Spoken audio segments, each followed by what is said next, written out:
Baugus. Baugus. Yeah. It's Irish. That is weird. Actually, I think it might be Welsh. I think my dad's a liar. Okay. My grandpa's name is JB. So I thought it stood for first name J, last name Baugus. Yeah. But he'd be like, I'm JB. Just those letters. Don't call me nothing else. If anyone comes asking for me, I'm JB. If the cops come here. That's so weird. So I knew my grandpa as an alias. How are you, Oshee? You well? How are you? Am I well? No. Yeah. I feel like shit today. That's why I brought beers. What's going on? My body hurts. Really? Yeah. My knee's been bothering me, but today my back is acting up. So I can only have like one thing, and then I get in a bad mood if it's more than that. Yeah, fair. You so when did you move to New York? Or you been here a while? It was summer in 2023, so almost 2 years now. Yeah, right. Yeah. Loving it? Oh yeah, New York rules. Did you come here to do comedy? Yeah, I mean I was in Denver, and that wasn't working out. And then I got a brain tumor, and I was like, well, if I'm gonna die, I'm gonna die in New York. I want to die in the jewel of the Midwest. Denver, the capital of fucking Cowtown, USA. How did you get your diagnosis? Like, how did you even know you had a brain tumor? I had a seizure in the middle of the night, like coming up on Christmas. It might have been Christmas Eve. I don't remember. But I had the seizure, and then I woke up in the ambulance on the phone with my mom, because somehow during a seizure I remembered her phone number. Wow. Yeah, I don't know how the fuck I did that, and then they took me to the ER and scanned my head, and there's like a fucking golf ball size thing in there. And they're like, it looks like it's low grade. It's like a benign tumor, so we're gonna send you to the VA and get all these tests done. They're gonna shoot fucking light beams at it to see the density of it and stuff. And they're like, it's fine. We're probably gonna crack your egg open, take it out, and do a biopsy just to be sure. And then that's when they found out it actually did have cancerous cells in it. So I do have brain cancer right now. Wow. Yeah. So did they get it out? Yeah, they got like 92%. They got like more than 90% out.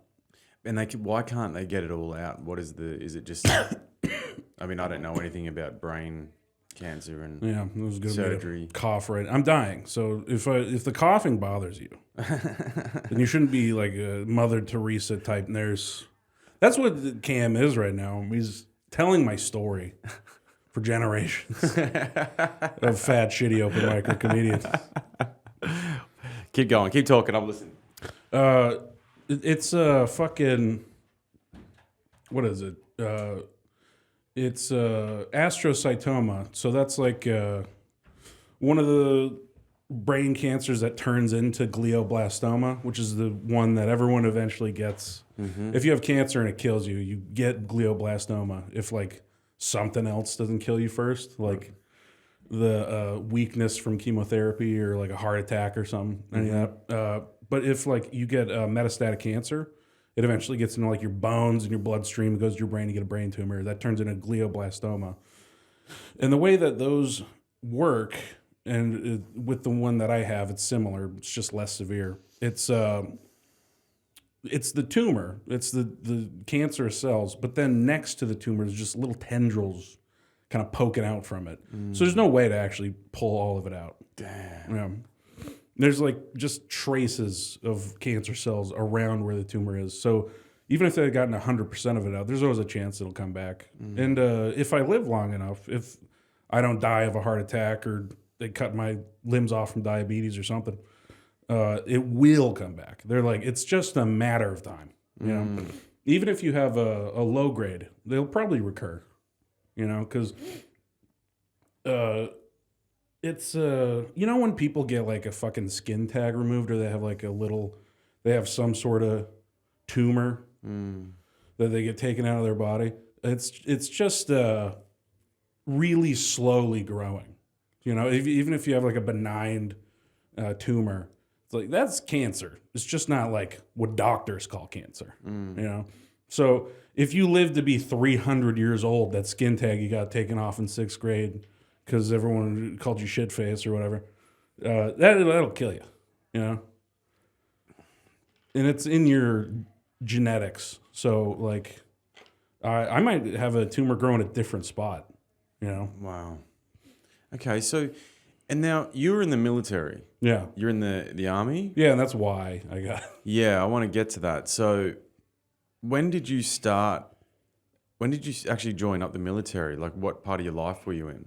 I was 18. It was a little after I graduated high school. And then I was like, yeah, I don't want to do anything. I hated school. I was great at school, but I fucking hated it. So I was like, I'll join the military because my brother did it, and he seems to be doing okay, you know? I thought he would be way more fucked up than me by this age. He's like had 3 divorces, but like he's reasonably successful and he's not unhappy. You know, he might be like his soul might be being ground down by like corporate America and suburban bullshit. I don't know about that. He seems to be okay with it, but he seemed like he'd be like in a lot more fucking trouble. He's the golden son now. Right. I was always the fucking favorite growing up because I was great at school and I didn't get in trouble. And like I wasn't great at sports, but like I would do them, you know. So like I was great up until I turned like 17. And then I was like, this sucks. I'm seeing nothing from the fruits of my labor. So I just I like in the second semester of junior year, I just like had a fucking haze of depression wash over me. I'm like, I don't give a fuck. And then I stopped trying, still getting like B's, C's sometimes. I failed one class because it was like one of those pass-fail classes if you don't turn in one chemistry lab. It's like, well, you turn in the assignments, so I'm going to fail you. This is the only class I ever failed. But I didn't really need to try hard before that, really. I mean, like, I just make sure my shit was turned in. School was easy. It's kind of why I hated it. But everything else is much harder. But then, so you finish school, you're like, fuck it, I'm going to join the military. Yeah, because I'm like, fuck, it'll be an easy thing to get a job, just some shitty job. Yeah. Where I don't even have to try in the interview. They'll be like, oh, you're in the military. Great. You're hired to do landscaping. Who cares, you know? Because I didn't really want to go to college. And then in the military, they gave me like loan repayment for like college loans. So I did try to go to college. I went for 1 semester and then I dropped out and I joined a fraternity that 1 semester. So I just lived at a fraternity house for like 2 more years and didn't pay my rent. And the building eventually got condemned and knocked down. But then the loan repayment, it was like a new program. So no one set it up. There was no information. There was no one to help you with it. It just didn't happen. Right. A lot of people just gave up because if you're not like active duty on a permanent like installation in the U.S., like no one's gonna help you do it. Like you have to have your sergeant link up with you at every step of the process, and he has to go bother someone that you don't have the authority to go bother. You know? Right. Okay. I don't really know much of anything about that. So that was when you finished your time in the military. You went and did that, or was that during? That was during. I was in the reserves, so gotcha. I would do 1 week in a month and 2 weeks in the summer. Okay. Of just bullshit. It wasn't really training because we're an engineering unit, which is just construction. That's cool. So it's like carpentry, masonry. I was a plumber. I don't think we had anything more involved than that. Do they try and teach you all the skills well? I went to training in Wichita Falls, Texas, and I learned everything there, and then nothing the whole rest of the 6 years. It was like 2 months of training, and then I just remembered it, and then like never came up again in terms of like training my specific MOS. That's your job in the military. I don't know what it stands for, all these fucking acronyms, but I never like learned anything more about plumbing unless I, on my own time outside of the military, was like, well, how do you fucking get to thing in the sink or whatever. You know, it's like a basin sink. You have to get a specific wrench. It sucks. Yeah, right. But like I did 2 or 3 things in the military related to plumbing, and that's it. Mm-hmm. And one of them was building shower trailers in Iraq. In December, I spent fucking Christmas in Iraq, and it was so cold my boots froze to the ground. Whoa. Yeah, you don't think about that in Iraq. It's the Middle East. Yeah.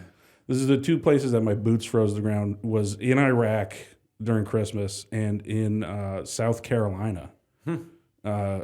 It was in, I think, January. It's fucking cold as shit. Again, 2 places you don't think about being very cold. So, so you were sent as a reservist to Iraq to then go and fit showers and do that sort of stuff. Yeah. Well, they sent us to Kuwait because they do this thing now where they don't send you where they're sending you. They send you to Jordan or Kuwait or any other place that we're allies with that we have a permanent duty installation. We have a base in their country. And they're like, all right, put all your shit on the ground in Kuwait. We'll lock all that up. Now you're going to Iraq or now you're going to Afghanistan. And they just like kind of send you where they actually want you. Because it's like, he's not deployed to Iraq. He's deployed to Kuwait. He's not deployed to Afghanistan. He's deployed to fucking Jordan, you know? So that we can avoid saying we have such and such amount of people stationed in these countries we never should have been in the first place, you know? Gotcha. It's a huge scam. I hated the military as well. It's we ordered an entire like company's worth of printers because we ran out of the ink cartridges, and our supply sergeant was like, "Well, they're not going to send us the ink cartridges. I've tried 7 times. You know, they just won't send them because they're like." They're like an item everyone gets all the time. They're always like low on just like packages of ink cartridges for the printers. So he's like, it comes with an ink cartridge. So I'll just order 20 printers, take the ink out and throw them away into the fucking dumpsters outside of these shitty little buildings that we're all in. And then the Bangladeshi contractors that like clean the toilets, they go in there and pick through all the stuff. I bet they do. Yeah, they really did. Because they probably like sell it to new soldiers coming in, or like send it off base, send it home and sell it in their home country, or just keep it. I mean, like, I bought a pocket pussy while I was there, and I love Fleshlight because they send the military addresses. They're true patriots. Fantastic. They do APO addresses. So Fleshlight, hit me up for sponsorship. But I had one and I like left it in my toiletry bag because I was like kind of bored with it and I was like gonna go home soon. And I was like, I can't just throw this in the dumpster because I have to save some little Bangladeshi guy from himself because he's going to fuck this moldy used pocket pussy. Yeah. So I cut it in half and then down the center of it. So there's no way he could use it before I threw it away. I was basically like Ed Gein. I was like, Ed Gein? I don't know. The dude that Psycho was based off of. I just had like a shoebox full of pocket pussies and cut up into fucking bisected and quadrisected. I vivisected a vagina. Jesus Christ. In Iraq. And then threw it in the garbage. And I was like, no worries now. I don't have to worry about my conscience. So then in Iraq, you came across the burn pits. Yeah. Not even come across. They were like 100 feet away from where we slept at night. So explain that to me. What's it? Give me a description of what that's like. You're not supposed to go around them, so I didn't see them all that much. But they were like 100 feet, not even a football field away from where we slept. And these like, I don't remember what the tents are called. There's like a name for them, but they're just like they're like a half of a fucking corrugated pipe, like a giant pipe, and you sleep in that. And it's just like a hard shell tent. And just 100 feet away, there's a big pile of trash where there's it's like a tire fire. It's constantly burning. And it's like on the side that they throw the trash, there's just like a ring. It's like a semicircle constantly eating into the pile all the time. And they just throw like fucking insulation and foam and just egg cartons, food, jet fuel, all the shit that like they just were trying to get rid of. They just throw that on there. And the special forces guys, it's all Australian for some reason. They'd be wearing like the Speedo underwear, the Speedo swimsuit that Daniel Craig was wearing in James Bond. They'd always wear those, and then just like a tank top, and then like the plate carrier fucking like body armor. They go around shooting all the dogs on the base because they're a problem. They all have fucking rabies and diseases, so they get these rabies infested dogs that they just shot, and then they toss them into the burn pit. Jeez. So all night long, I'm fucking breathing in dead dog jet fuel, insulation smoke, and it gave me a fucking little niggle in my brain. So there must be. Were you aware prior to your diagnosis that it was a thing that like people were getting brain tumors from the burn pits? Well, here's the other thing, because they burn plastic a lot, and when you burn plastic, I think it's called dioxins. It's just like whatever byproduct of that chemical reaction. And dioxins are the main ingredient in Agent Orange. Good. So burn pits are just Agent Orange all over again. Yeah. That's all it is. Okay. You know? And, dude, I pretty much owe my life, like, the way I live now, I owe all that to Jon Stewart. Because he was like, he's always been pro-military, you know, he's a fucking great guy. And he like lobbied Congress to push forward presumptive conditions for burn pits. So I think it was like not shortly after or like just before I found out I had a brain tumor, they pushed that forward. And then I get full health care for the rest of my life. And I have 100% disability. I have like a few grand a month that the military gives me from VA disability benefits. I live on that. Like, I can't really hold down a job anymore. I'm fucked up. Like, I don't sleep right. My joints hurt. Not just from military service, but like the cancer treatment fucks your body up. So like my knee is in shreds. My back's all fucked up, you know. I like can't move as well as I used to, so now I'm like 355 pounds, you know? And like some days I sleep a couple of hours, some days I sleep 18, you know? So that's not a very schedulable lifestyle to live, you know? And like I just get so fucking, dude, winter was so bad. Just not getting any sun and not feeling like going out and letting the cold fuck my joints up even more. I'm just eating Uber Eats like 2 times a day, just because I don't want to go to the fucking bodega because food's not much better. And then just like a walk to the grocery store, I have to come back and then like ice my knee and elevate it for a couple hours, you know. And just when I'm really feeling fucked up. They gave me a new vitamin D supplement though. It's like a once a week thing. It's a fucking huge shot of vitamin D. That's been making me feel better. Yeah, vitamin D is awesome. Especially like the weather is getting better now. Yeah, I like went outside in a t-shirt to just go get like sushi from the grocery store. Nice. Just had a nice day, you know. And that felt fucking awesome. But now I'm drinking because my back hurts. Mate, you do you. Enjoy your life. Yeah. So what is the plan with the treatment moving forward? I'll ask you a few more questions and we'll just move on because I don't know if you want to talk about it. No, it's all you want to talk about it. I'm fine talking about it. I'm very honest. I tell people when I first meet them, and no one believes me. Yeah. And then I see them a couple more times, and I'm like, hey, what's up? I still got a bad brain tumor. And they're like, fuck, you're really not lying, are you? Yeah, well, I mean, it's confronting for people because most everyday humans don't have to deal with something like that. And it's a lot more than you think. A lot more people just don't want to, like, they have a chronic illness, especially like chronic cancer, which brain tumors, if it's not immediately stage 4, grade 4, it's called grades for brain tumors for some reason, then you're probably going to live a good while. Like, you can have a stage 1 or 2 brain tumor. You don't have to tell anybody. You're just going to keep going in for an MRI. For the first year, it's every 4 months. For the next year, it's every 6 months. And then they stop doing it, but once a year.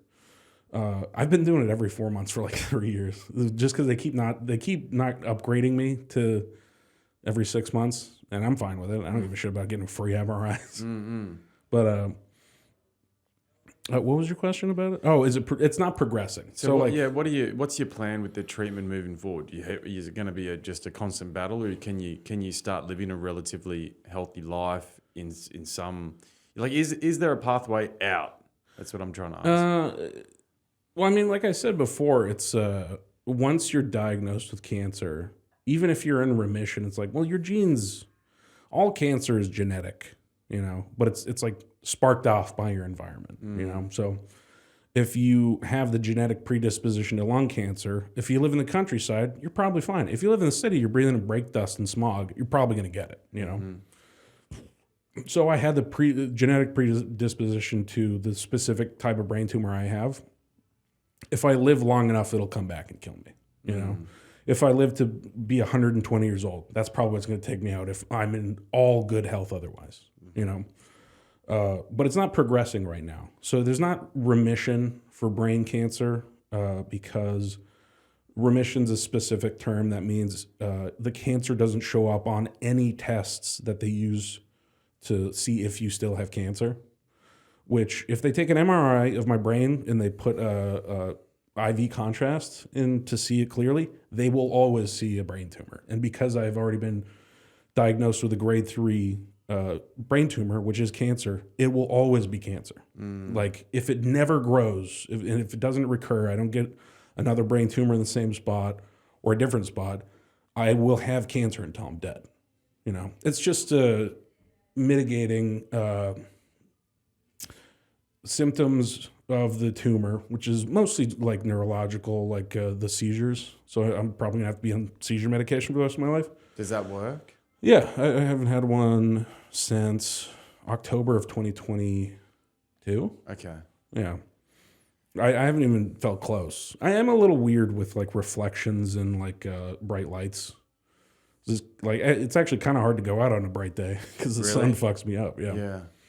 But has it ever taken away your will? Like, have you ever just gone, fuck, I'm fucking done with this? Like, oh, constantly. But I was already depressed, so I know what that feels like. Yeah, that's true.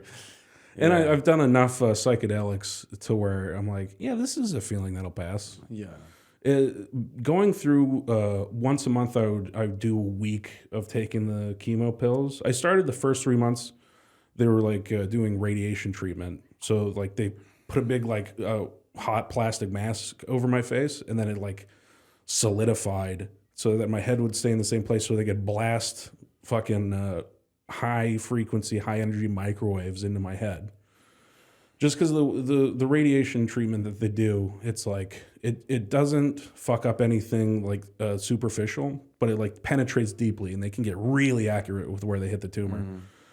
So I did that for like a month and a half, and then they gave me a month off, and then I started temozolomide for the brain tumor. That's the chemotherapy for astrocytoma and glioblastoma.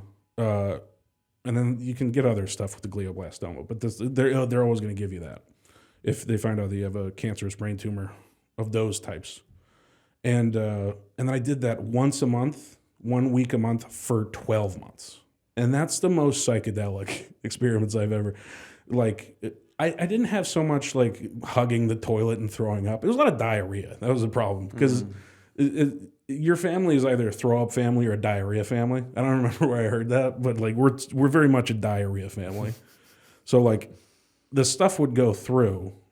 Like I've got fat during chemo too. I could eat. Like the different kinds of chemo do different shit. I didn't lose my hair because of the chemo. I lost it because of the radiation because they're shooting fucking laser beams in my skull. But I just like feeling fucked up, like not being sure what sensations on my body I should be worried about and which ones are real, or if I'm just like, I started like developing a twitch, which I still kind of have because I was so stressed out from the treatment, from facing mortality and like accepting that this will be the thing that kills me eventually, or it could kill me today, or it could kill me in a month, or like just not knowing when it's going to kill me in a very intimate way, because you don't know when you're going to die. You don't know what the thing that's going to kill you, when it's going to happen. But for a guy in a big black cloak and a top hat to be standing behind you with a knife and he's like, I don't feel like it right now, but maybe. you know? And just to have that feeling all the time, the corner of your eye, you see the fucking, you see the guy from the like Force from Final Destination all the time. You're just constantly like, ooh, why is that rickety stool about to hit that knife on the counter and launch it at my throat? So that fucked me up. The stress from that, and then it must be a lot to deal with, man. It must be a lot. Yeah, I was like also having issues with irritability with my seizure medication because that's a big one. Keppra is the most common seizure medication, and most people tolerate it well. They don't have any issues. Some people, they get very like angry and snappy. It's called Keppra rage. So I was like, I don't like that. My mom's here helping me. I keep yelling at her. You know, I mean, I'm sure it's a lot of it's just to do with the stress of having cancer, but I was like, if I can do anything to stop that, just to make it less hard on her, I'll switch to and do seizure medication. So they gave me the one that usually you have less emotional reactions to it. Yeah. It was called Briviact. That's the other one that's like Keppra, but different. It's like, I think it's an enantiomer. So it's like, you know how molecules are chiral. So there's left and right-handed molecules. So I had the left-handed Keppra, let's say, and then they gave me the right-handed one. And then that one gave me vivid suicide fantasies. Whoa.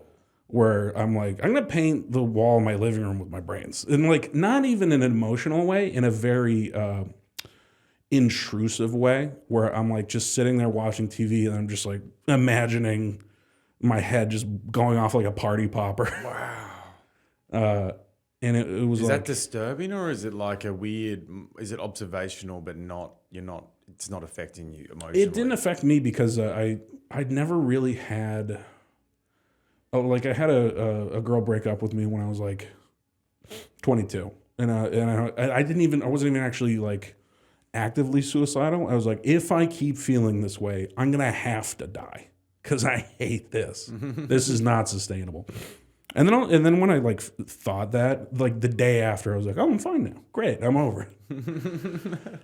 But even then, I wasn't like thinking about my dead body in my head. Like this stuff was like so apparent. It was so like jarring. I was like, this is definitely from the new medication I'm taking. So I had to get back on Keppra, and then they gave me a vitamin supplement because that's supposed to help with the irritability, which I think it did, but I think I just eventually got used to it and like calmed down a little bit. I got used to going through treatment and accepting that I have cancer, and honestly, just like it's everyone going through it all the time, accepting your mortality. Your whole life you're doing it. Everything you do in your life is practice for death, you know? And I got to a point where I'm like, I'm fine with it. You know, I can talk about this stuff without coming to tears like I used to, you know? I would always have this weird thing. You know how some people don't like watching surgery footage? Where they're like, ew, I don't like that. I have this like existential, I don't like seeing my insides, even though that's not me. Every time I'd like watch videos about the immensity of the universe and the like incalculable length of time it'll take until the universe ends to where it's not distinguishable from infinity. That stuff would fuck me up so bad. I would just get afraid, and I would like clench all the muscles in my body, and I'd turn it off and I'd watch fucking something nice and happy. Now I can like watch that shit and I'm like, yeah, I don't care. You know, I'm gonna die. I'm gonna be nothing. I'm gonna be in oblivion, and then an incalculable amount of time is gonna pass, and then everything will also be nothing. And I'm like, that's fine. You know, it's just another thing that's gonna happen. That fear of the vast emptiness of space, or like thalassophobia is like when you see like the immensity of the ocean, when you like dive into the ocean, it's like fucking nothing down there. And then you get this kind of little bit of an urge to just swim as far down as you can. Yeah. Or like being afraid of ledges, like being afraid of heights. What if I fall? It's like, yeah, that would happen. You know, it's fine. Like I don't have those kinds of weird semi-irrational fears anymore because I'm so close to death in the relationship with it that I have, that I'm like, yeah, I'm good, man. Nothing really bothers me like that. Now I'm just like worried about the regular shit you worry about, of like, where's my career going? Why am I doing this podcast with this fucking Australian guy? Am I wasting my time here? Don't know how to use SD cards. It's a big fucking cut off in the middle of this podcast. Should I tell him to not release it? Yeah, it's okay. What's it like? What is it like accepting your mortality? Because I think a lot of people have irrational fears of death. I've had people on this podcast that have admitted they had irrational fears of death, and I've never had that, so I don't know what that feels like. Well, I mean, fear of death is rational. It's self-preservation instinct. But I get what an irrational fear of death is, where you're just worried about it all the time, or the severity, the fucking magnitude to which you worry is like, well, what are you doing? You're not even being alive right now. You're just so consumed with it that you're like worse than dead right now. You're wasting your life. Just live long enough. That's the big one. Apparently, when you get older, your body releases chemicals that make you fine with death. If you get into like your 50s and 60s, you'll just mellow out and you're like, this is what, 20 years more? I'll do that stand on my fucking head. Perspective, I think that's like, if you get out of yourself, you know, if you try to be in the world a little bit more, that's easier. Or if you go way in, if you go inside and you start poking at shit that you've been avoiding, that's another way to get that peacefulness around your mortality, you know. I don't know, it's kind of weird because it's before that and after that, and now I was like, well, now it seems easy, but before it I was like, when I was a kid, I would like not be able to sleep at night, and I'd weep for the heat death of the universe. I'd be afraid of a thing that I'd never see. Wow. But honestly, at this point, like looking back, I'm like, oh, that was just undiagnosed depression. But I don't. I just worry about the shit that's right in front of you, the people around you, what you want to do. You know, so many people get distracted with fucking politics, or like, "Ooh, this is World War III. Is it going to happen?" It's like, well, if you keep talking about it, it's like fucking Beetlejuice. Stop saying his name, man. I agree. A big thing that I like subscribe to is vocalizing things. If you say out loud something that you intend to do, you're probably not going to do it. If you say out loud how you feel about someone, that's so final. You kind of flip a switch when you do that stuff. So you're saying if you say something out loud that you want to do, generally then you don't end up doing it. Yeah, I mean, agree if you with say that. to somebody, if you're like, I'm gonna start going to the gym, or I'm gonna eat healthier, I plan on, it's next week and then you're not gonna do it because you've already gotten the like satisfaction of telling somebody like, good for you. Yeah. That's so good for you. I know And you're exactly. like, I don't gotta do it now. Great. Yeah. That's a very true observation. I've noticed that a lot in my life. Yeah. If I want something to truly happen that I truly believe in, You put your head down and you do it. you do it, and then you tell people after you've done it. Yeah, and then you get a double dose of dopamine. Yeah. Where you're like, and I did it, and there's a satisfaction in that. Now I get to tell people, and ooh, that feels good. It's also getting the world to meet you at your level. Mm-hmm. You know what I mean? Like, if you take that step and just do something, then I believe, like with the law of attraction and the sort of the way the universe works, then things then come to you. You know what I mean? It's like, Yeah, you're just you're putting your energy of your desires out there. Yeah. You know, it's not all this. It is mystical. It's definitely mystical, but the mystic nature of the world is already there. yeah, It's not, you don't tap into it. You're doing it all the time. So people like, they either like, oh, that's hooey, or they're like, that's so powerful. It's like, no. You set the intention that you want a fucking egg salad sandwich, and you get to a bodega and you buy one. Yeah. That's mystical. yeah. The fact that our entire society formed around the idea of having egg salad sandwiches on fucking call. That's mystical, you know. But it's all the time. It's pedestrian. It's normal, you know. Yeah, but we don't see it. No, We're in the blinders of our own life. yeah, you just got to reframe shit. Dude, just look outside of this place. It's fucking insane what's going on out there. That's crazy. Because we used to be banging sticks and rocks together, and now there's fucking there's scaffolding outside of crumbling brick buildings so it doesn't hit a little black girl in the head and kill her like it did in the 90s, and that's why the scaffolding's everywhere. Really? Yeah, there's a law after that. Damn. The first time America's ever cared about a little black girl dying. And then we made an annoying rule about it. It is devastating though when something like that happens. Yeah, for sure. Yeah. So did you find that doing psychedelics helped you? Yeah, I mean, it helped me just with like dealing with depression and anxiety. What ones in particular? I like acid. A lot of people think it's intense, but I actually think it's less intense than shrooms. I've had way more intense trips on shrooms. It might just be my body chemistry, but No, I find mushrooms can be really full on. they get so bodily. Yeah. You know, you feel your emotions a lot harder. It's like the difference between like sativa and indica, where sativa's the head high, indica's the body high. Acid is like a head high. It's more cerebral.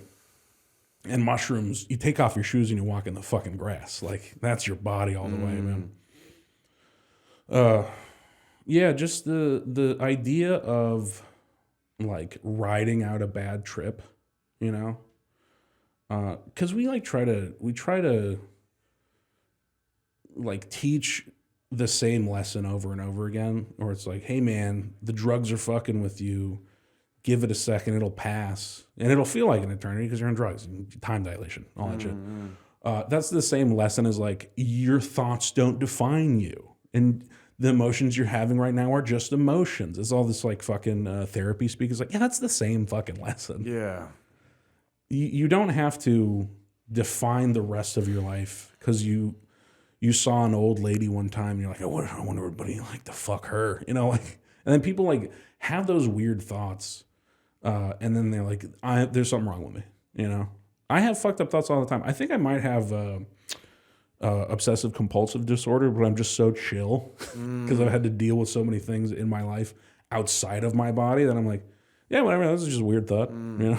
Mate, I went through a bad patch of like depression coming out of like a few years of a coke addiction, and for some reason, it ignited a period where I was getting like pretty heavy invasive thoughts. Yeah. Like these very hard thoughts about me hurting myself. And it would just come at weird times, especially like it would come at work when, excuse me,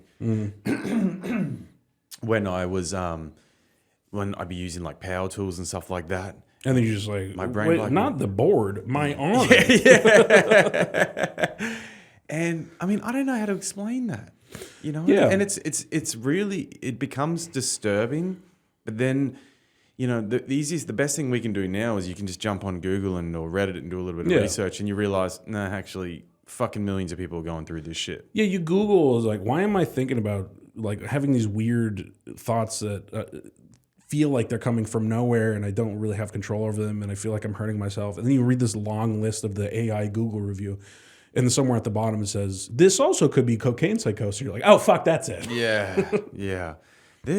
But most thoughts that we have, I think, come from fucking nowhere. Like if you observe your thoughts during the day, like even just walking here, I did a 20-minute walk on the way, and I'm constantly going in my thoughts, in my head, and then I sort of come out of it. I'm like, oh, okay, I'm out again. And then I constantly get sucked down in my chain of thoughts or whatever it is I'm thinking about looking at, and then I have a period of like, oh, I'm out again.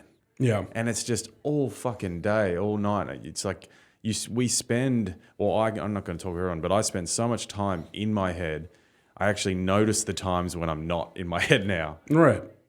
No, I don't put stock into just the weird stuff or like the the upsetting stuff that I think, I'm just like, yeah, that's just a thought. The one thing I do is I ruminate and I focus on negative thoughts, and then I like catch myself doing it. I'm like, that was gay. What did I do that for? Why am I? But then it's like, it kind of is like it's like a self-destructive instinct. It's like a negativity bias thing where like I kind of like it though. I kind of like ruminating. I love wallowing. It feels good. It feels good to feel bad, you know? It does. Why? Why is that? Why does it feel good to feel bad? I don't know. It's probably misplaced anguish. It's like you know what's nice about when I was diagnosed with a brain tumor? I was like, oh, now every negative experience that I have, I can root it in something real, you know?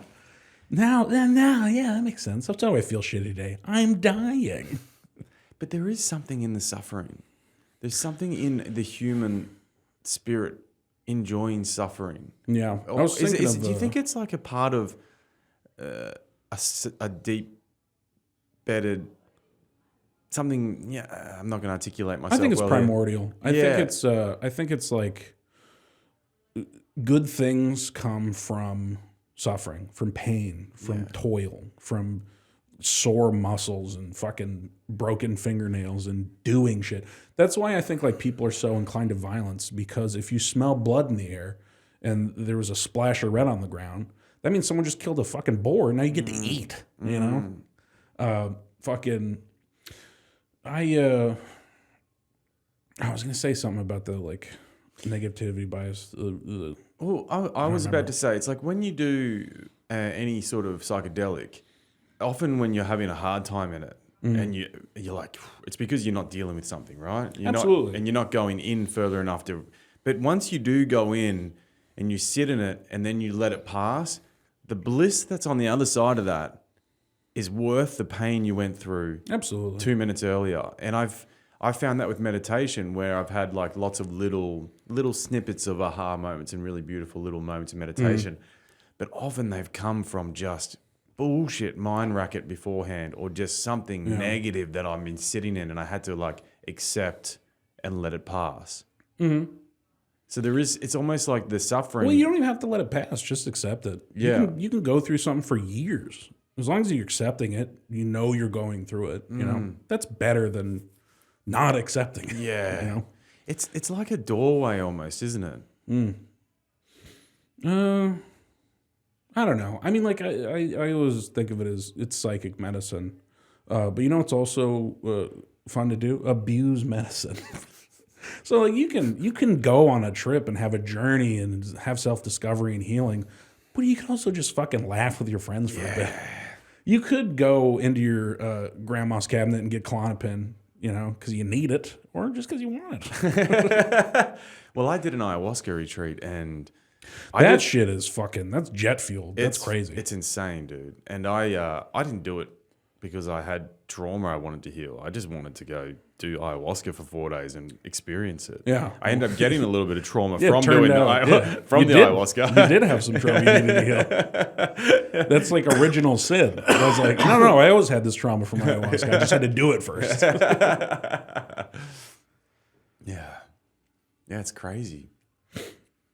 I think everyone should do psychedelics.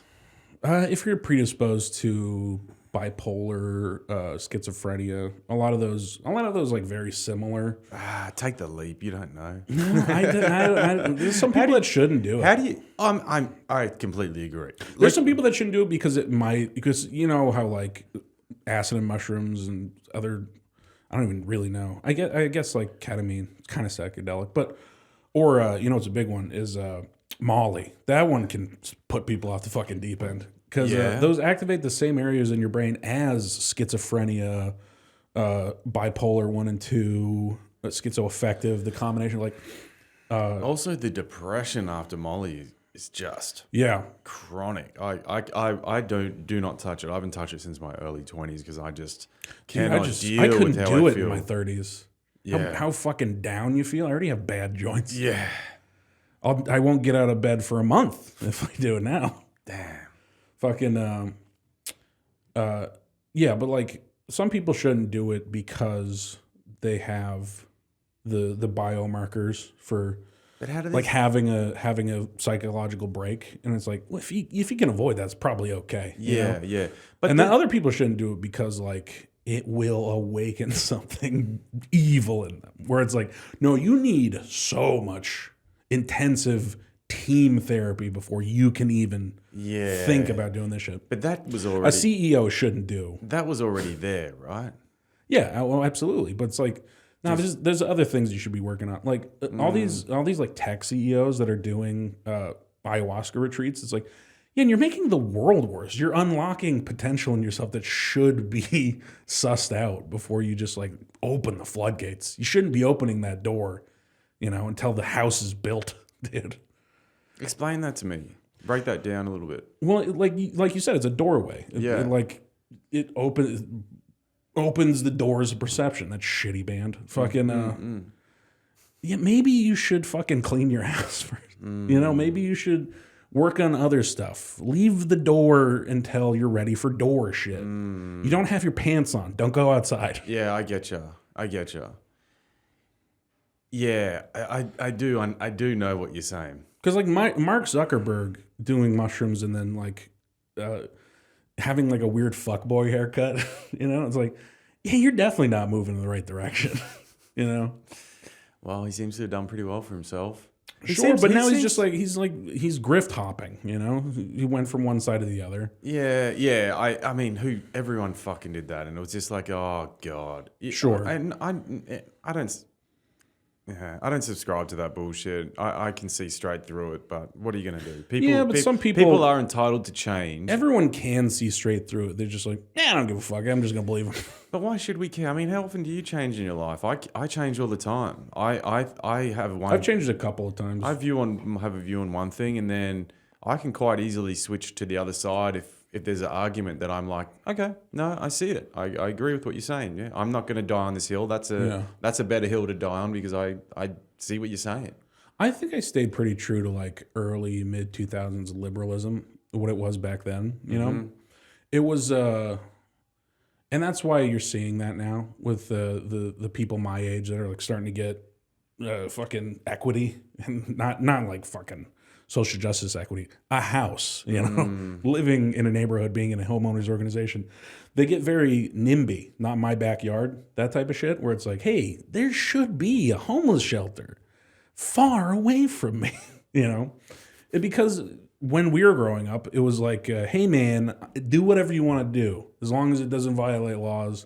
The Constitution says you have the right to happiness in your fucking house, because that was actually both sides. Felt like that. Hey man, do whatever you want to do. Just don't involve me. That was the liberal take as well. That was the liberal take in the 90s with like the fucking neo-Nazis and shit. It's like, hey man, I know you want to have a parade because you guys are gay. Because gays love parades, and gays love Hugo Boss, and Nazis are gay, and gays are Nazis. Gay men are the most fascist motherfuckers. Think of a gay guy. Get out of my way. I'm coming through. That's a Nazi. My way or the highway. Sounds like Hitler. But fucking no, it was like that. Hey, I don't agree with what you believe, but I'll fight to the death your right to believe it. And that's gone out the window since at least like 2010. People started to not really care about like, hey, believe something different than me. It's good. It's good that we all believe something different. Now I saw something about how like absolute tolerance leads to like intolerance, like just this weird circular bullshit. Yeah, I agree with that. If you tolerate the intolerant, then they will get a foothold and then they'll take over. Well, fucking how? Like, we already know what a Nazi is. We already have a pretty good idea of when people are being shitheads. Yeah, but I don't think you should have to tolerate everything. I don't agree with that because I don't, especially if something is affecting your well-being and is intruding on your space. I don't think you have to tolerate that. If someone's not being respectful of who you are as a person, you don't have to tolerate that. So, if they're you shouldn't invading your everything. physical space, Yeah. And emotional. I think that's just No, as I don't care important. about that. Abuse me all you want, bro. Really? I'm strong. Nah, I mean, if someone's trying to fuck with me, I don't need to tolerate it. If I can get away from it, I always resort to the physical because people they're kind of weird now where they refer to Reddit or their Instagram page or any kind of online space. I even hate that term, online space. They talk about it like it's a real place in the real world. They don't say you come on here and you talk shit. They say you come in here. It's like, I'm not in your fucking living room. You are. You're on the couch doing bed rot like I am. Yeah. Dude. We're both just being assholes on the internet. You forgot? That was one of the rules of the internet. Everyone's a piece of shit. No one's a girl. Fucking. Or I don't like it when people send you stuff from the internet like it's gospel. Oh, you know when there's like a reel and it's like this means this, and they send it to you and be like, yeah, this is why you're that. And you shouldn't do that. I don't know. I don't really run into that. I mostly just shit post. I mostly just like put inflammatory comments on Instagram because that's what it's for. You know, you just be shitty on there instead of in real life. Yeah, I guess. I'm not shitty on any form. I wasn't, and then Corey convinced me. Corey is my non-gay husband. We're not gay. We're in a sexless gay marriage. He convinced me to get on TikTok, and then I had the worst arguments in TikTok where I would actually get emotionally like riled up. It was kind of fun. It was like that shitty, like feeling bad feelings. Like I like this. I like giving into these shitty urges, you know? But yeah, I mean, like I kind of brought that back. And I'm a little shitty on Instagram. But now Instagram is all like dog whistle Nazi memes, you know? So, this is poison. This well's poison. I don't think any social media is not eventually just going to turn into shit, you know? It's all going to turn into Twitter in the 2010s, you know? It's just going to be a place where you go and get exhausted with how angry you are. It's a fucking bathroom stall. It's graffiti on a bathroom stall. I mean, people were writing fucking limericks about fucking your mom in the Roman bathroom stalls. Fucking, I think it's better to put it in a place though.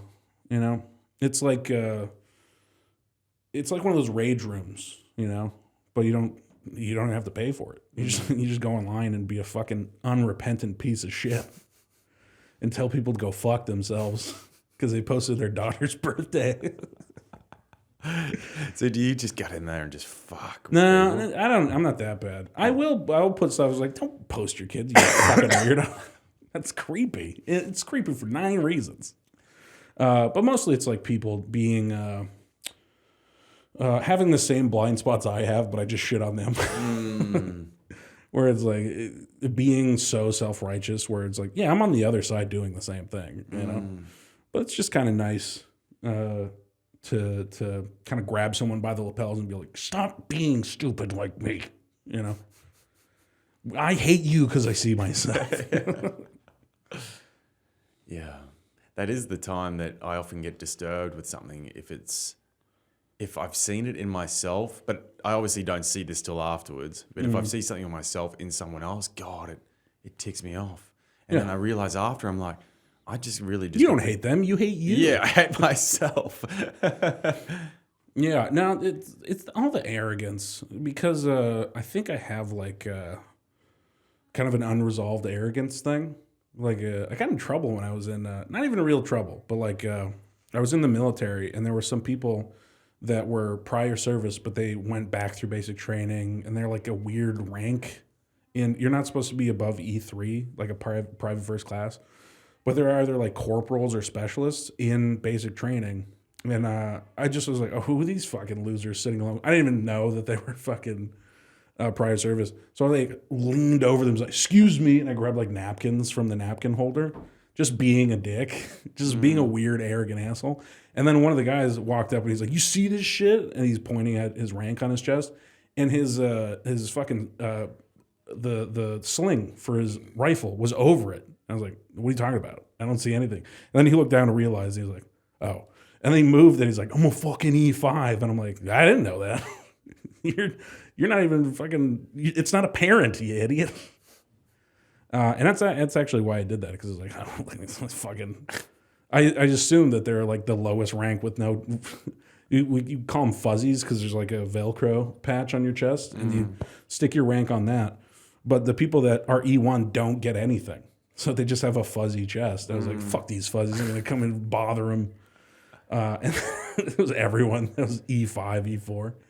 Fucking, so like I have weird shit like that where I want to be arrogant, but I don't, you know? So when I see other people doing it, I'm like, oh, I fucking repressed that, you son of a bitch.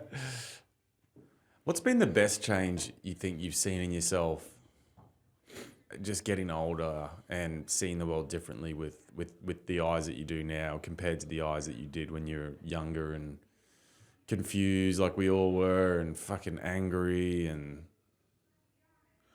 I just like I'm more chilled out. People think of like getting older and like getting tired and be like, I'm just gonna stay home. You know, it's like, yeah, that's good. You don't taste Coca-Cola as intensely. You know, your body's dying, so it's like kind of slowly turning the dial down. You know, so it's like, yeah, the things that used to bother me don't. I'm not filled with all this like gross, jittery sexual energy as when I was in my 20s. I'm more accepting of people in front of me, but I am getting older, so I'm a little bit more like, fuck these fucking these kids. They don't know what the world's really like. But I'm not like get off my yard about it. I'm just like, I don't want to hear about it. Yeah. So how did you get into comedy? We've got a few more minutes and I want to hear your quick like comedy conception story. I'll tell you about that. But one thing that I noticed when I was like younger and I was in school, and it was like that early to mid 2000s liberal, everything in media was teaching you to be like a good person in a specific way. I did air quotes. Good person. But it was like telling you accept people for who they are and love is love and blah, blah, blah.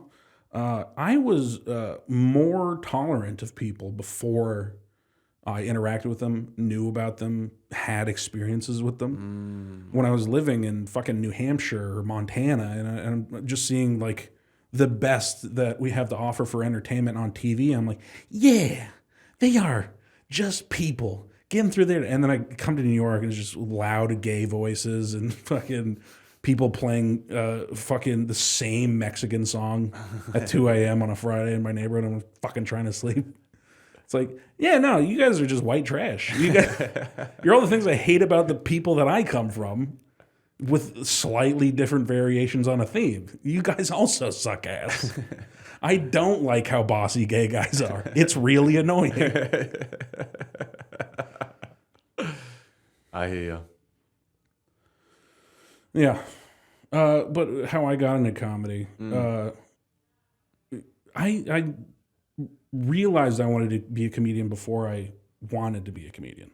Because I was watching like Carlin and Pryor and all kinds of shit growing up. My dad got me into that stuff. But I saw Louis C.K. Shameless, the like 2007 special, I think it was. And I was just sitting at the kitchen table doing my homework. And then I heard him do the bit, hey, suck a bag of dicks. And then he gets into describing, he's like, what is it? Dicks coming out of a brown paper bag, like baguettes? Or is like, are they like edamame? And you gotta like suck each of them and throw them in a bowl of water. And I was like, how the fuck is that guy on TV talking like this? And he gets paid to do that. That's his job. That's fucking crazy. And that was when I was like fucking 14 or something. And then it took me till I was like 21 or something to realize that, oh, I do want to do that. That is the job I want to have, is to say outrageous bullshit while some fucking kid's doing his homework at the dining room table, you know? so I like moved to Boston because I was in New Hampshire. It's fucking nothing up there. And it was the first year I was in Boston. It was fine. You know, like your first year, especially when you're young, you suck. You know, it took me like 2 years before I said anything funny. I had one set in New Hampshire that was at this place called the Shaskeen, that they've been doing comedy there for fucking well over a decade at this point. Like Kyle Kinane and Dan Soder, they have like all these posters of the people that perform there for this place. I went out there, my third time ever on stage, and I bombed so bad. Harder than I ever have to this day. It was the worst fucking bomb I ever had. Flop, sweat, shaking, stuttering because it was going so bad. And then I drove home punching the steering wheel, just fucking angry.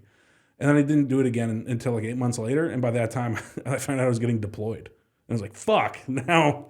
So I didn't really start. Like the first time I did comedy was in 2013. I didn't really start until like 2016. Nice. Because everyone's stories are so similar like that. There's just so many people that just had a massive stop-start journey until they started taking it more seriously. Yeah. Yeah. No, I wanted to, but then like something got in the way. Like the initial thing was just like, I think a lot of people go up and have a bad bomb and then stop for a while. Yeah, you know? dude.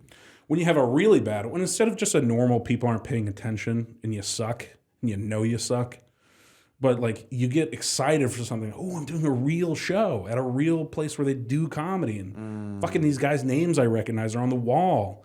And like it's a bigger crowd than I've ever been in front of. Someone's gonna laugh and then nobody does. Yeah. And then you have the worst time you've had in your whole life and you want to die. That's another time I was suicidal. Dude, I had that. I had one show in particular at home. It was an open mic, but all the open mics at home were like in front of live audiences. Yeah. And God, dude, 5 minutes of not a single laugh. And I had work friends there. It was the most humiliating thing I'd ever been through. I never asked anyone to come see me do comedy until I was like 5 years in. I knew that was a mistake. Yeah. I didn't believe in what I was doing. Why the fuck? It's like, no, I know I suck ass. And now I bring my mom and my stepdad and my brothers, and they love it. Yeah. Yeah. Like, you know how people talk about how their parents are like, I don't, he's just being my retard son. Why is everyone laughing? It's like, no, my parents love my comedy. My brothers love it. They think I'm very funny. So it's nice that I wasn't like bothering them with it. Like I didn't like bringing girls I was seeing to shows because they would want to go to every fucking open mic. And I'm like, I'm not good. Yeah. I'm not only like my best stuff isn't going to come out at this open mic even. Yeah, yeah. I'm constantly working. This is bullshit. And eventually I learned that if you bring them to a couple, they'll never want to go again. So then you eventually just wait till you have a big show. Like, bring your girlfriend to 2 open mics, and I guarantee she won't want to go back. Yeah, 100%. 100%. Oh, mate. Well, give us your socials. Where are you up? At Osheé Baugus. It's in the description, probably. Fucking. I'll put it in the description. I have a podcast, but I don't do it because I'm fat and lazy. It's fuck. I'm thinking of the old podcast I used to do. It's not Dog Lawyer. It's not Chapel Perilous. You can find those. I'm on those. Fuck. What is my podcast called? You'll find it on my social media. Who cares? I don't do it. I'll add it in the socials. All right, man. All right, we've got your Instagram on there, dude. It's been a pleasure. Yeah. Really. Hell yeah, man. It was You're nice. the man. All right, guys. See you on the next one.